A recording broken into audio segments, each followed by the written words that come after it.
ضلع بہاول نگر میں مردم شماری کا آغاز کر دیا گیا۔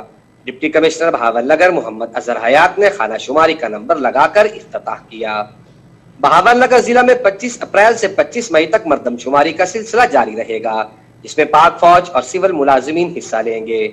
District control room deputy commissioner office میں، جبکہ تحصیل سطح پر اسسٹنٹ کمشنر آفیسز میں کنٹرول روم قائم کیے گئے ہیں۔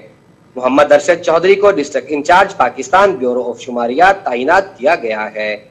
ضلع بھر میں مجموعی طور پر 399 سینسس سرکلز بنائے گئے ہیں، جس میں منچر آباد میں 85، بہاول نگر 98، فورٹ آباد 60، ہارون آباد 75 اور چشتیہ میں 81 سرکلز بنائے گئے ہیں، جبکہ ضلع بہاول نگر میں مجموعی طور پر 2338 بلاکس ہیں، جن میں 447 شہری اور 1891 دیہی بلاکس ہیں۔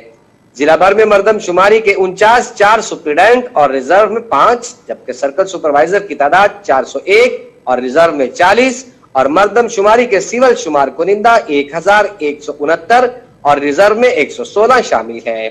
شمار کنندہ ٹیم کے ساتھ 2 افراد ہوں گے، جن میں ایک پاک فوج اور ایک سول ملازم ہوگا۔